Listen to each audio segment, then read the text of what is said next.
तो फ्रेंड्स हमने अभी तक देखा है, मैंने थोड़ा रीनेम किया उनको। This is age versus spread, this is average age versus job title. मैंने रिबन हटा दिया तो you get a space between the bar charts. Then salary versus the job title, यहाँ तक हमने देखा था। अभी हम चले जाते हैं फिर से प्रॉब्लम स्टेटमेंट पे। यहाँ लिखा है top earners by job. Now ये ट्रेंड और ये ट्रेंड में ज़्यादा डिफरेंस नहीं, यहाँ प्रोडक्ट मैनेजर वगैरह सब दिख रहा है हमें, बट हमें अलग से एक स्टेटमेंट लिखा है। तो हम एक बार और एक नया विजुअल को समझने के लिए एक फनल चार्ट को मैंने सिलेक्ट किया हूँ इधर, और मैं यहाँ अभी लिखता हूँ इसको जॉब टाइटल वर्सेस सैलरी। ये एक फनल चार्ट एक अच्छा है। यहाँ मुझे दिख रहा है अभी प्रोडक्ट मैनेजर ने मैक्सिमम ये लिया है, ठीक है ना। तो मैं यहाँ पर ये फनल चार्ट तो बना लिया हूँ, ठीक है। अभी यहाँ पर ये सब 1 मिलियन दिखा रहा है, तो मुझे कोई डिफरेंशिएशन नज़र नहीं आ रहा है, तो फिर मुझे इसको थोड़ा फॉर्मेट तो करना होगा। विजुअल सिलेक्टेड है, मैं इसको फॉर्मेट में जाता हूँ अभी, और डेटा लेबल्स है मेरे पास में। डेटा लेबल्स में वैल्यूज़ है, वैल्यूज़ में मैं थोड़ा सा फॉन्ट भी बड़ा कर सकता हूँ, इसको बोल्ड कर लेता हूँ इस वैल्यू को, तो भी मुझे दिख जाए। बट ये फॉर्मेट जो है डिस्प्ले यूनिट में, मुझे एक्चुअली इसको 1000 में करूँगा तो थोड़ा सा डिफरेंशिएट हो जाएगा, like this. Yes, now I can say that कि ये ऐसा कुछ है करके, ठीक है। Now again going back to this visual, यहाँ ये सम ऑफ द सैलरी है, तो मैं इसको फिर से एवरेज कर दूंगा। हाँ, तो now the values are 82 this. Similarly ये जो है इसको भी हम थोड़ा सा फॉर्मेट कर सकते हैं। कैटेगरी लेबल्स वगैरह जो है थोड़ा सा साइज बड़ा कर देंगे उसका, तो थोड़ा सा क्लियर दिखाई देगा वो, लाइक दैट। मैं इसका थोड़ा कलर भी चेंज कर देता हूँ, let us have it dark blue, okay, and bold. So यहाँ हमें अभी दिखाई दे रहा है कि टॉप अर्नर्स बाय जॉब कौन से है।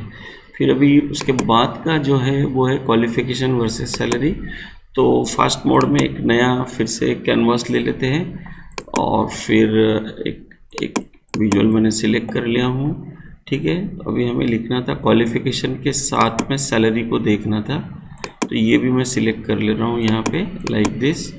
अभी some of the salary doesn't carry any meaning, तो ये ऐसा हो गया। फॉर्मेटिंग कैसे करना है ये आपको पता है। अभी मैं यहाँ पर एक चीज़ कर सकता हूँ कि क्वालिफिकेशन है जैसे masters degree, then bachelors degree, and then diploma and high school. So this people are having मतलब higher the qualifications you are getting higher pays. So that is what is indicating, which is obvious and should be okay. So this is x-axis I have formatted, y-axis also I can format like this, right? So I won't go for that now, right now. And then if you want you can add here say some gender also, maybe in the same visual. Let us see how it reflects. Just like this. Now this is about the male category, and this is about the female, and so on.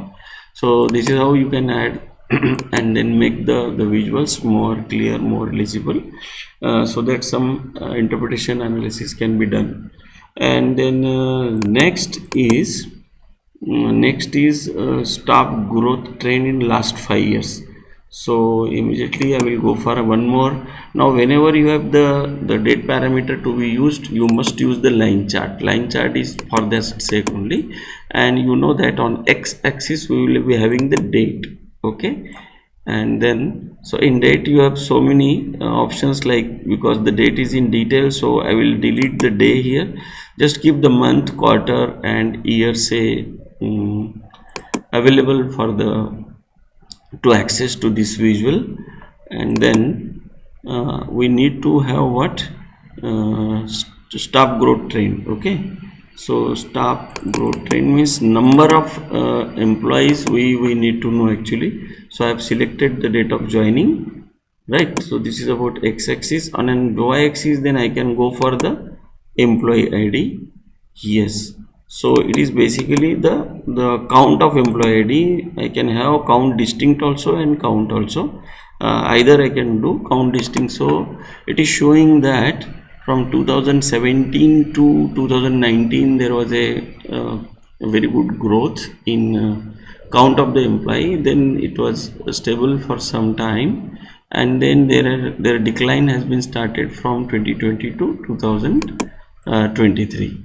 So this is how it shows you the trend, employee staff growth trend in last 5 years. So thank you so much.